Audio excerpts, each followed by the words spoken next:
Doktor Ramabaja, doja t'ju pyesja, psikoza anti-shqiptare vazhdon e thekshme, duket sikur është pjesë e ADN-s së vet mentalitetit dhe të shoqërisë serbe.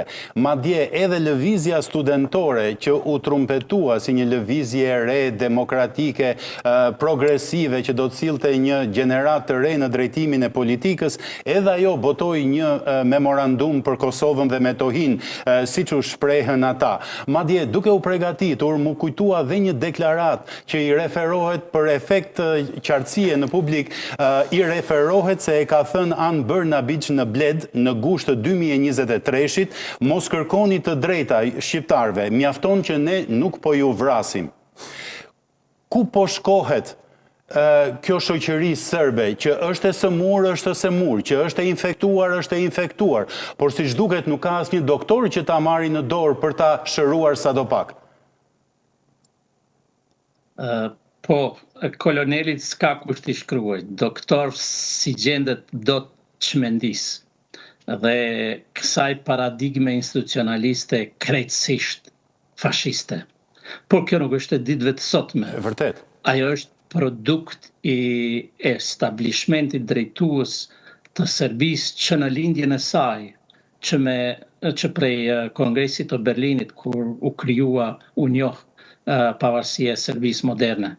Ajo është ngritur, kjo politikë pra është ngritur mbi bazamentin e një varg platformash dhe elaboratesh politike të njohura për shqiptarët, janë të botuar tashmë edhe në Shqip, në vëllimet të tëra timesh, gjithë ai mal elaboratesh për zhdukjen e shqiptarëve.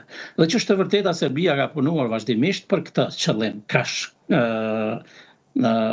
Këtë shekull e pak ca vite, që prej vitit 1878 deri në vitin 1997-98, ka zhvilluar plot 4 gjenocide mbi shqiptarët.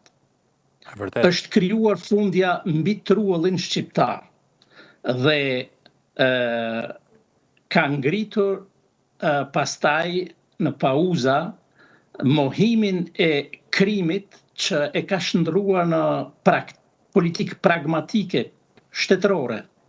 Dhe asgjë e re në këtë plan, pse flet një ministre që në shikim parë duket krejt e qatrafillosur, dhe natyrisht politikanët e arsyeshëm racional e kanë vështirë të mirën me te, por ne duhet të miremi, shteti shqiptar, 2 republikat tona, Bashkimi Evropian, Shtetet Bashkuara të Amerikës, duhet të mirën për shkak se ky qëndrim nuk është thjesht i një ministre, është i kreut politik të Serbisë. Dhe loja që bën Vučić është thjesht loja e policit të mirë dhe policit të keq.